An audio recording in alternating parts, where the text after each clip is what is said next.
Breaking news చూస్తున్నారు. గండికోటలో inter విద్యార్థి హత్యకు సంబంధించిన మిస్టరీ ఇంకా వీడలేదు. అయితే దీనికి సంబంధించి పోలీసుల చేతులకు ఒక పెద్ద క్లూ దొరికినట్లు ఇప్పటికే సమాచారం. దీనికి సంబంధించి ఇన్వెస్టిగేషన్ ఇప్పటికే చివరి దశకు చేరుకున్నట్లు పోలీసులు చెప్తున్నారు. అయితే ఈ నెల 14న గండికోటలో ఒక ఇంటర్ విద్యార్థి హత్యకు గురైంది. దానికి సంబంధించి కూడా పోలీసులు ప్రతిరోజు అక్కడికి వెళ్ళి దానికి సంబంధించిన టెక్నికల్ ఎవిడెన్సెస్ కావచ్చు, అక్కడ ఇతర ఏమైనా ఎవిడెన్సెస్ దొరుకుతాయనే కోణంలో కూడా పూర్తి స్థాయిలో దర్యాప్తు చేశారు. అయితే హత్య జరిగిన తర్వాత 2 రోజుల తర్వాత అదే రోజు సాయంత్రం ప్రెస్ మీట్ పెడతామని చెప్పారు పోలీసులు. బట్ ఇంతవరకు దీనికి సంబంధించి ఎలాంటి ఆధారాలు లభ్యం కాలేదు. సో ప్రజెంట్ అయితే గండికోట బాలిక హత్య కేసులో పోలీసుల చేతిలో ఒక పెద్ద క్లూ దొరికినట్లు సమాచారం. సో దీంతో ఇన్వెస్టిగేషన్ చివరి దశకు చేరిందా అనేది కూడా ప్రజెంట్ మనకు వస్తున్న సమాచారం. అయితే బాలిక గండికోటకు వెళ్ళిన టైం నుంచి సీన్ టు సీన్ దర్యాప్తు చేస్తూ పోలీసులు ఈ కేసును చేసే ప్రయత్నం చేస్తున్నారు. ఇదే క్రమంలో గండికోటకు వచ్చిన టూరిస్టులు, పర్యాటకులు ఎవరైతే ఉన్నారో వాళ్ళ కాల్ డేటా ఆధారంగా, అదేవిధంగా వాళ్ళ నెట్వర్క్ ఆధారంగా ఆ టైంలో అమ్మాయి ఉన్న ప్రదేశంలో ఎవరెవరు ఉన్నారు అనే కోణంలో కూడా దర్యాప్తు చేస్తున్నారు. ఇప్పటికే దాదాపు 150 మందికి పైగా పర్యాటకులను, అదేవిధంగా ఆ టైంలో అక్కడున్న వాళ్ళని కూడా పోలీసులు విచారించారు. ఆ తర్వాత గండికోట నుంచి, అంటే అక్కడ ఉన్న వ్యక్తులు గండికోట నుంచి ఎక్కడికి వెళ్ళారు అనే దానికి సంబంధించి కూడా, ఎవరితో మాట్లాడారు, ఎవరెవరిని కలిశారు అనే దానికి సంబంధించి కూడా విచారణ చేస్తున్నారు. ఇదే క్రమంలో కీలక క్లూస్ లభించినట్లు సమాచారం. ఇక మొన్నటి వరకు బాలిక అన్నను కూడా విచారించారు పోలీసులు. మొదట ఆ బాలిక ప్రియుడు ఎవరైతే ఉన్నారో, బిగ్ టీవీ స్క్రీన్ పైన ఫస్ట్ డే మనం చూసిన CCTV కెమెరాకి సంబంధించిన విజువల్స్ చూస్తున్నాము. అయితే ఆ విజువల్స్లో ఆ అమ్మాయి తన ప్రియుడైన లోకేష్తో గండికోట దగ్గర ఉన్న ఒక హోటల్లో స్టే చేసింది. ఆ తర్వాత లోకేష్ అక్కడి నుంచి వెళ్ళిపోయాడు. అయితే మరుసటి రోజు అమ్మాయి శవమై గండికోటలో కనిపించింది. సో అక్కడ మొదట లోకేష్ను అనుమానితుడిగా గుర్తించి లోకేష్ను అదుపులోకి తీసుకున్నారు. అయితే హత్యతో పాటు అత్యాచారం జరిగినట్లు కూడా కేసు నమోదు చేశారు. కానీ ఇన్వెస్టిగేషన్ చేసిన తర్వాత లోకేష్కు ఈ కేసుతో ఎలాంటి సంబంధం లేదు, దాంతోపాటు అత్యాచారం జరిగిందనే దానికి సంబంధించి కూడా రూల్ అవుట్ చేస్తున్నాము, అత్యాచారం కూడా బాలిక పైన ఎలాంటి లైంగిక దాడి జరగలేదంటూ కూడా పోలీసులు ఆ కేసులో ఒక కీలకమైన ఆధారాన్ని బయటపెట్టారు. ఆ తర్వాత ప్రియుడు చంపేసి ఉండకపోతే ఎవరు చంపి ఉంటారనే కోణంలో కూడా దర్యాప్తు జరిగింది. అయితే పరువు హత్య జరిగిందా అనే కోణంలో కూడా అమ్మాయి వాళ్ళ తల్లిదండ్రులను, అదేవిధంగా అన్నను కూడా ప్రశ్నించారు. సో దీంతో అన్నే చెల్లిని చంపేసి ఉంటాడా అనే కోణంలో కూడా దర్యాప్తు జరిగింది. ఆ టైంలో అమ్మాయి వాళ్ళ తల్లిదండ్రులు, అదేవిధంగా అన్న కూడా మాట్లాడారు. వాళ్ళు మాట్లాడుతూ, మా పిల్లలు చంపుకోవాల్సినంత దారుణమైన స్థితికి మేము దిగజారలేదు, అది కూడా నగ్నంగా సొంత అన్న ఒక చెల్లిని అలా చేసి చంపుతాడంటే మీరందరూ ఎలా నమ్ముతున్నారంటే కూడా వాళ్ళ తల్లిదండ్రులు, అమ్మాయి వాళ్ళ తల్లిదండ్రులు కూడా ఆవేదన వ్యక్తం చేశారు. అండ్ ఆల్సో అమ్మాయి వాళ్ళ అన్న కూడా మాట్లాడుతూ, నాకు ఇంకొక చెల్లి ఉంది, తాను కూడా ప్రేమించి పెళ్లి చేసుకుంది, ఆ అమ్మాయి ఇప్పుడు మా ఇంట్లోనే ఉంటుంది, వాళ్ళ పిల్లలు కూడా ఉన్నారు, వాళ్ళ పిల్లలను కూడా మేము చూసుకుంటున్నాము, అలాంటిది ఇంకో చెల్లిని అది కూడా నగ్నంగా అలా చేసి చంపాల్సినంత అవసరం మాకేముంది అంటూ కూడా వాళ్ళ కుటుంబ సభ్యులు కూడా ఆవేదన చెందారు. సో ప్రజెంట్ అప్పటి నుంచి కూడా ఈ కేసు ఎన్నో మలుపులు తిరుగుతుంది. ఆ తర్వాత టెక్నికల్ ఎవిడెన్సెస్ రికవర్ చేశారు. ఆ టైంలో అమ్మాయి చనిపోయిన టైంలో అక్కడ ఎవరెవరు ఉన్నారు, ఆ ప్రదేశంలో సెల్ నెట్వర్క్కి సంబంధించి ఆ టెక్నికల్ ఎవిడెన్స్ ఆధారంగా ఆ ప్లేస్లో పర్యాటకులు ఎవరైనా ఉన్నారా, లేదా సస్పీషియస్గా ఎవరైనా ఆ టైంలో అక్కడ ఉన్నారా అనే కోణంలో కూడా డీప్గా ఇన్వెస్టిగేషన్ చేస్తున్నారు. సో ఇన్వెస్టిగేషన్లోని భాగంగా ఇప్పటికే 150 మందిని పోలీసులు విచారించారు. సో దీంట్లో కొంతమందిని అనుమానితులను సపరేట్గా విచారిస్తున్నారు. వాళ్ళు అక్కడి నుంచి గండికోట నుంచి ఎక్కడికి వెళ్ళారు, ఎవరితో మాట్లాడారు, ఎవరెవరిని కలిశారనే కోణంలో కూడా పోలీసులు దర్యాప్తు చేస్తున్నారు. రైట్, మరి ఇదే అంశానికి సంబంధించిన పూర్తి డీటెయిల్స్ మా ప్రతినిధి శివ అందిస్తారు. ఎస్ శివ, ఇప్పటికే చాలా రోజులైంది, ఏకంగా ఆల్మోస్ట్ 15 days కావస్తుంది, ఇంకా అమ్మాయికి సంబంధించి హత్యకు సంబంధించిన మిస్టరీ ఇంకా వీడలేదు. అయితే ప్రజెంట్ దీనికి సంబంధించిన అప్డేట్స్ ఏంటి, పోలీసుల నుంచి ఏమన్నా సమాచారం వచ్చిందా శివ? బాలిక దారుణ హత్యకు గురై దాదాపు ఇప్పుడు 12 రోజులు పూర్తి అయిపోయింది. అయినప్పటికీ కూడా కేసు ఇప్పటి వరకు ఎటు తెలియలేదు. ఇది ఒక మిస్టరీగా మారిందని చెప్పవచ్చు. అయితే దీనికి సంబంధించి కూడా మొదట లోకేష్ పై అనుమానించి అదుపులో తీసుకున్నప్పటికీ కూడా లోకేష్ ప్రమేయం లేదంటూ కూడా పోలీసులు తేల్చేశారు. ఆ తర్వాత విచారణ మొత్తం అందరి చూపు కుటుంబంపైనే దృష్టి మళ్ళింది. అయితే దీనికి సంబంధించి కూడా కుటుంబ సభ్యులు కూడా ఇప్పటి వరకు దాదాపు పలుమార్లు విచారించారు, పంపించేశారు. అయితే ఈ కేసు ఇప్పటి వరకు ఎటు తేలకపోవడంతో మాత్రం ఇది 2 తెలుగు రాష్ట్రాల్లో ఒక చర్చనీయాంశంగా మారిందని చెప్పవచ్చు. అయితే దీనికి సంబంధించి కూడా పోలీసులు లోతుగా విచారణ చేపట్టినప్పటికీ కూడా పోలీసులకు సరైన ఆధారాలు లభించాయి లేదనేది మాత్రం ఒక సందేహంగా మారింది, ఒక సంచలనంగా మారింది. ఇంతటి పెద్ద ఘటన జరిగిన తర్వాత పోలీసులకు ఆధారం లేకుండా హత్యకు పాల్పడిన వారెవరు అనే కోణంలో మాత్రం ఇప్పుడు ఒక జిల్లాలో ఒక చర్చనీయాంశంగా మారింది. అయితే పోలీసులు మాత్రం ఇప్పటికీ ఎవరైతే కుటుంబ సభ్యులు ఉన్నారో వారితో పాటు వాళ్ళ మరి బంధువులు కూడా విచారించారు. అయితే ఈ కేసు ఎలాంటి పురోగతి లేదు. ఈ తర్వాత మాత్రం పోలీసులు మరో కీలకంలోకి తీసుకున్నారు. ఇక్కడ గండికోటలో హత్య జరిగిన రోజు ఎవరెవరు పర్యాటకులు వచ్చారు, వాళ్ళ డేటా ఏంటి మాత్రం ఒక సెల్ ఫోన్ టవర్ మొత్తం అంతా డంపులంతా సేకరించి వాటన్నిటి ప్రతి కాల్ను కూడా సేకరించి వాటన్నిటి కూడా నిశ్చితంగా పరిశీలిస్తున్నారు. అయితే వీటికి సంబంధించి కూడా కొందరు పర్యాటకులను కూడా అదుపులో తీసుకుని విచారించినట్టు తెలుస్తుంది. ఆ రోజు పర్యాటకులు ఎవరెవరు వచ్చారు అనేది మొత్తం సేకరించారు.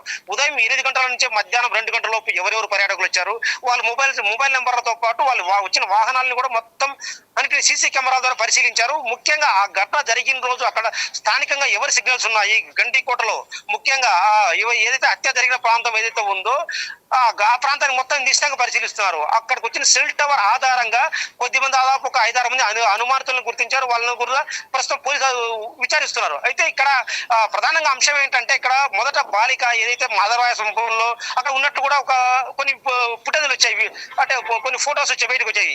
అయితే దీనికి సంబంధించి కూడా మాధవరాయ టెంపుల్ నుంచి కూడా రంగనాయకుల ఆలయానికి బాలిక ఎలా చేరుకున్నారు, అక్కడ నుంచి కొంత డిస్టెన్స్ ఉంది. సో ఈ మధ్యలో ఎవరైనా అక్కడ బాలికలు ఒంటరిగా ఉండడం, పెద్దగా ఆ రోజు పర్యాటకులు కూడా ఎక్కువ సంఖ్యలో లేకపోవడంతో ఎవరైనా అల్లరి ముక్కలు లాంటివి లేకపోతే ఇంకెవరైనా ఏమైనా చేశారా పాపని, అక్కడి నుంచి హత్య చేశారా, లేదైనా పాపను ఇంకోటి అత్యాచారానికి పాల్పడే ప్రయత్నంలో ఆ పాపను అంతమందించారా. సో ఈ కోణంలో విచారణ జరుగుతుంది. దీనికి సంబంధించి కూడా పర్యాటకులు ఆ రోజున ఒక లిస్టును సేకరించారు. వాళ్ళ కాల్ డేటా ఆధారంగా వాళ్ళందరినీ కూడా విచారిస్తున్నారు. సో ఈ నేపథ్యంలో అయితే పోలీసు దీనికి సంబంధించి కూడా క్లూస్ ఎలాంటి లభించినట్టు ఈ వార్తలతో బయటకు రాలేదు. అయితే వీరి కుటుంబ సభ్యుల ప్రమేయం ఉందా లేదా, వీటితో పాటు పర్యాటకుల ప్రమేయం ఎంత, ఈ కోణంలో మొత్తం విచారణ జరుగుతుంది. సయ్యద్ ఎస్, అయితే ఇప్పటికే అంటే చాలా రోజులు అవుతుంది, ఇంకా పోలీసుల నుంచి ఎలాంటి సమాచారం రాలేదు. అయితే ప్రెస్ మీట్ కూడా నిర్వహిస్తామంటూ కూడా చాలాసార్లు చెప్పినటువంటి పరిస్థితి కనిపించింది, అయినా కూడా సమాచారం రావట్లేదు. అయితే దీంట్లో ఇప్పుడు పర్యాటకుల కోణం కూడా ఒకటి వచ్చింది. సో దీనికి సంబంధించి వాళ్ళు ఎవరు, వాళ్ళ డీటెయిల్స్ ఏమన్నా తెలిసాయా? ఎగ్జాక్ట్లీ ఇక్కడ పర్యాటకుల లిస్టు మొత్తం సేకరించారు. కుటుంబ సభ్యులతో పాటు వాళ్ళ ప్రమేయంతో వారందరికీ విచారించారు. అయితే వారి ఆ విచారణ తర్వాత మాత్రం ఇప్పుడు మొత్తం మరో కోణంలో విచారణ చేపట్టారు. పర్యాటకులు ఆ రోజు వచ్చిన వాళ్ళ లిస్టు మొత్తం ఇప్పుడు పోలీసులు సేకరించాల్సింది.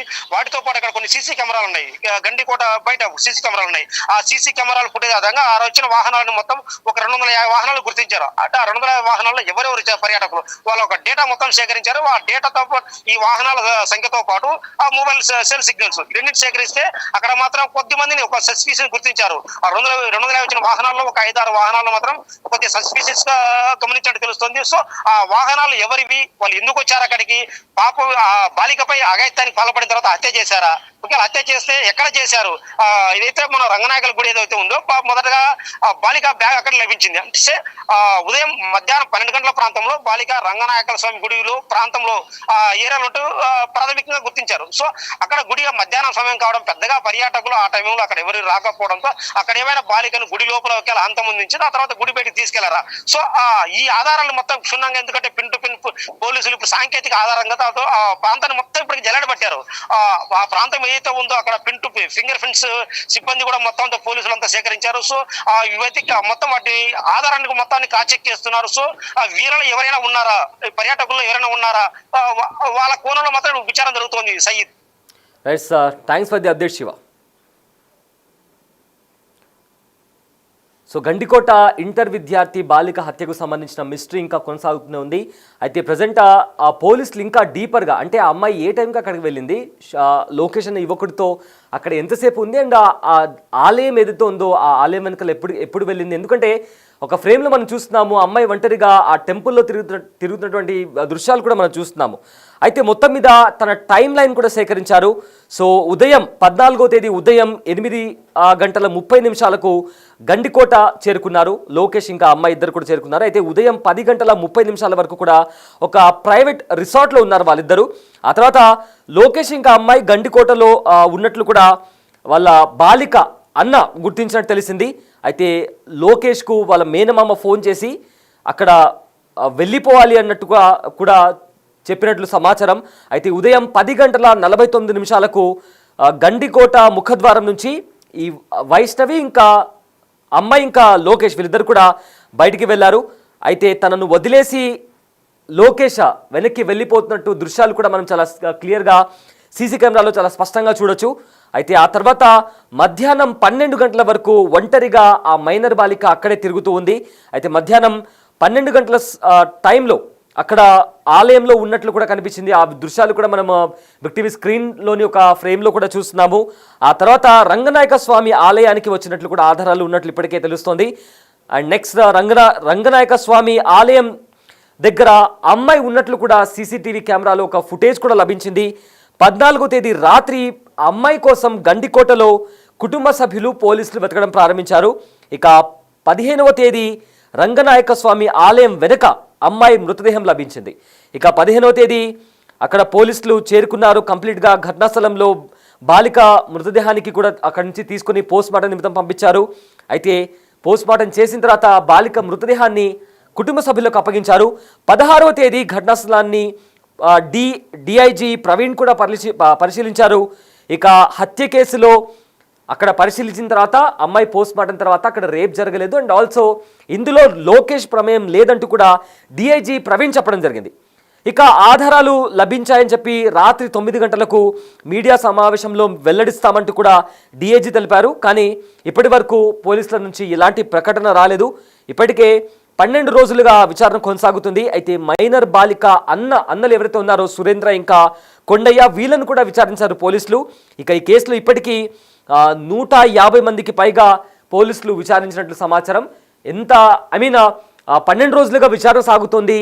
ఫస్ట్ డే అయితే దీనికి సంబంధించి లోకేష్ను అరెస్ట్ చేశారు. ఆ తర్వాత అదుపులోకి తీసుకున్నారు. అదుపులోకి తీసుకున్న తర్వాత అతని ప్రమేయం లేదని చెప్పిన తర్వాత అతన్ని రిలీజ్ చేశారు. అండ్ ఆల్సో ఇందులో అత్యాచారం జరగలేదంటూ కూడా దాన్ని కూడా రూల్ అవుట్ చేసినటువంటి పరిస్థితి కనిపించింది. సో ఆ తర్వాత నెక్స్ట్ కుటుంబం పైన డౌట్ వచ్చి పరువు హత్య ఏమైనా చేశారనే కోణంలో కూడా దర్యాప్తు చేశారు. ఆ తర్వాత మళ్ళీ నెక్స్ట్ అక్కడికి వచ్చిన పర్యాటకులు ఎవరైనా ఆకతాయిలు ఎవరైనా అమ్మాయిని ఏమైనా చేశారనే కోణంలో కూడా దర్యాప్తు జరిగింది. సో ఫర్దర్గా ఒక పెద్ద క్లూ దొరికినట్లే ఇప్పుడు మనకు వస్తున్న సమాచారం. అయితే వెరీ సూన్ దీనికి సంబంధించి ప్రెస్ మీట్ నిర్వహించి పోలీసులు ఏ క్షణంనైనా నిందితుల గురించి చెప్పే అవకాశం ఉన్నట్లు తెలుస్తోంది.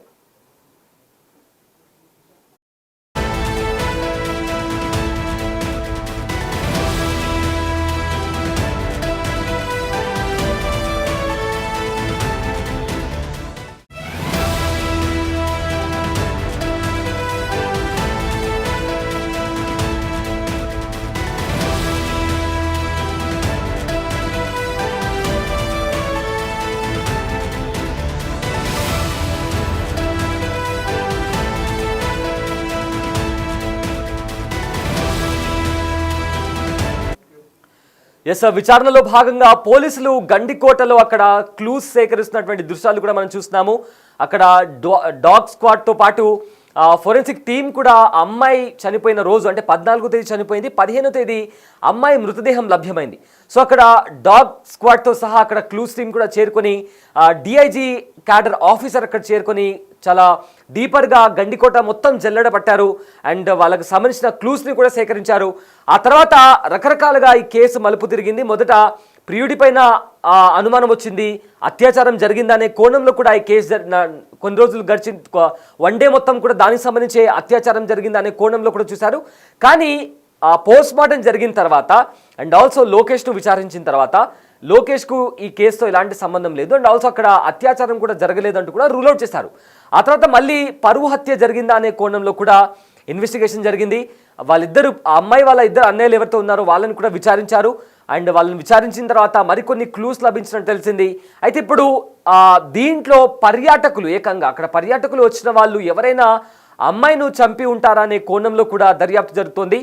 సో అయితే ఇక్కడ ఎప్పుడైతే కుటుంబం పైన ఆరోపణ వెళ్ళిందో అక్కడ కుటుంబ సభ్యులు కూడా మీడియాతో మాట్లాడారు. వాళ్ళు మీడియాతో మాట్లాడుతూ మా కూతురును మేమెందుకు చంపుకుంటాం, అది కూడా ఒకవేళ నిజంగానే చంపాల్సి వస్తే అక్కడ ఎక్కడో ముళ్ళ పొదల్లో ఎందుకు చంపుతాం, ఇంట్లోనే ఏదో ఒకటి చేసి చంపేసే వాళ్ళం కదా, అది కూడా నగ్నంగా చేసి సొంత అన్న తన చెల్లిని అంత దారుణంగా చంపుతాడా, అంత దిగజారలేదు మేము అంటూ కూడా వాళ్ళు మాట్లాడడం జరిగింది.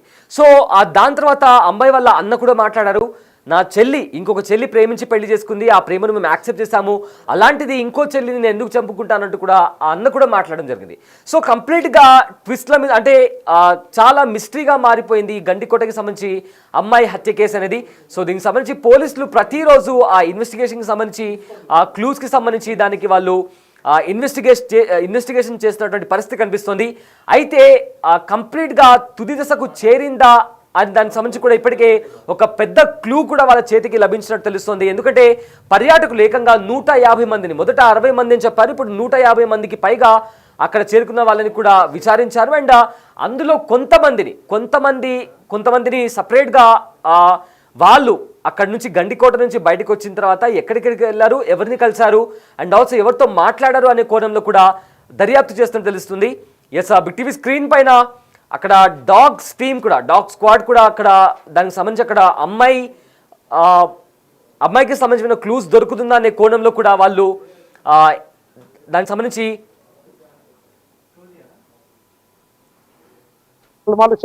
విచారించారు. అది విచారణ కొనసాగుతుంది. అయితే దీనికి సంబంధించి కూడా ఇప్పటి వరకు ఎలాంటి కేసులో ముందుకు రావట్లేదు. ఈ పోలీసులకు కూడా ఎలాంటి ఆధారాలు కూడా లభించట్టు కూడా కనిపించట్లేదు. ఎందుకంటే ఇక్కడ ఇప్పుడు వచ్చింది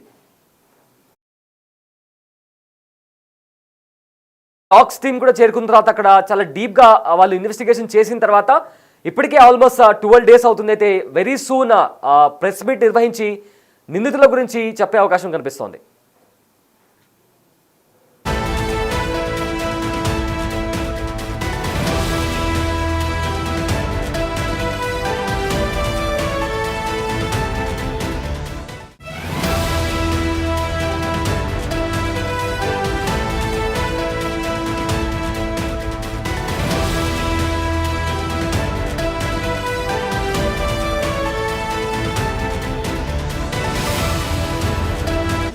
The Big Folk Night 2025 celebrating the soul of Telangana.